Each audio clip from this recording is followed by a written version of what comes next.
qui est désormais un prénom. Mais toujours à l'ombre, évidemment, tutélaire de feu Frédéric Jalton, que je n'ai pas égalé, je ne pense pas.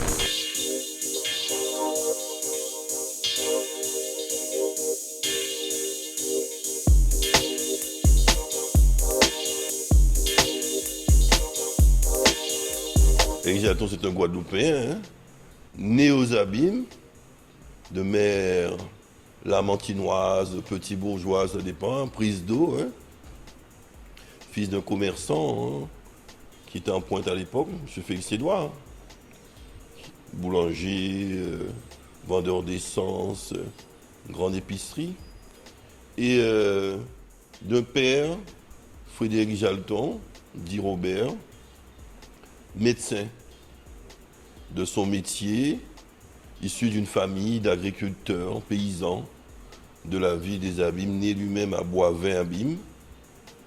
Et voilà, moi je suis né en 1961. À la maison familiale, mon père était médecin accoucheur, c'est lui qui a accouché ma mère, et dans son cabinet médical. Mon ombilic est enterré à cet endroit à peu près, dans le jardin. Et actuellement se trouve la mairie des Abîmes. Ça ne s'invente pas. Donc mon ombilic est enterré sous l'actuelle mairie des Abîmes.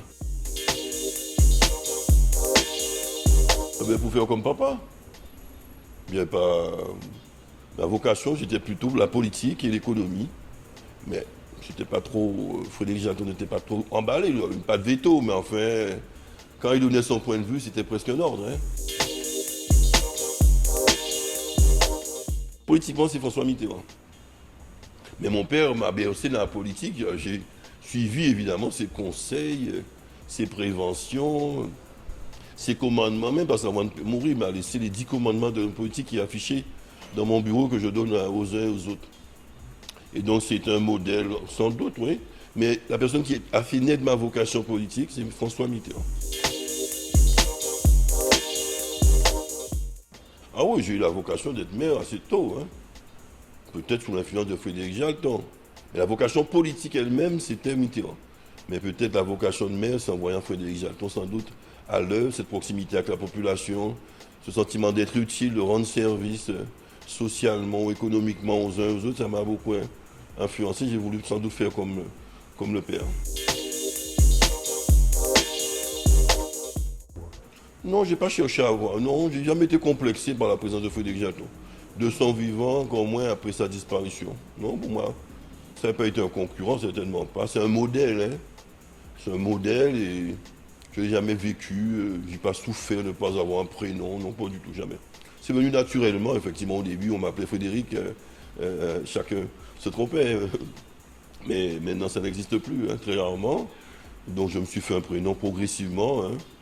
C'était pas une obsession pour moi, c'était de faire mon job d'élu là où j'avais des responsabilités.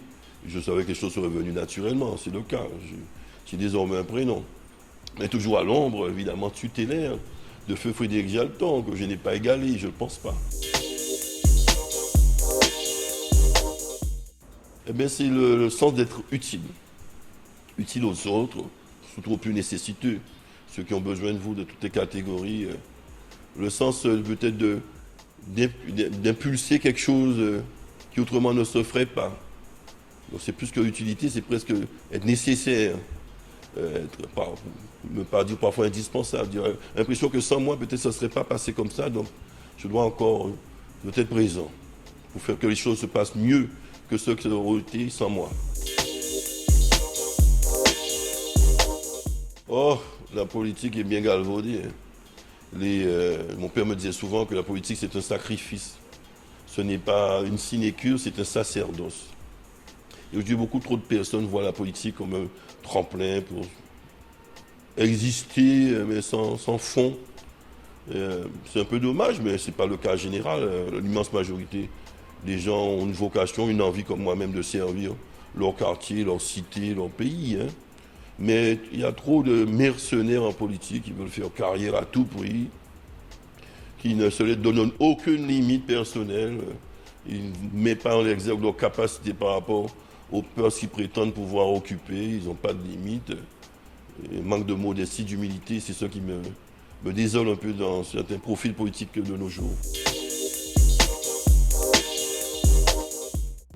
Ah, les journées sont, je ne sais pas si elles sont longues ou trop courtes, hein. En tout cas, je me réveille généralement entre 2h30 et 5h du matin. Et je travaille pendant ce temps où le téléphone ne sonne pas, où personne ne me dérange. C'est là où je suis le plus productif. Et ben, à partir de 6h, 7h, 8h, évidemment, le téléphone commence à sonner, les collaborateurs commencent à arriver, vous interpeller, etc. Les urgences par-ci. On continue à travailler sur un autre rythme, sur d'autres aspects. Et généralement, je ne mange pas avant 14h30, voire 15h. Donc, et ensuite, évidemment, dans un peu de temps, en fin d'après-midi, il y a soit des réunions, bureaux, conseil municipal, on prépare le soir d'autres rendez-vous, voilà, où on en profite pour étudier, ou aller voir la population.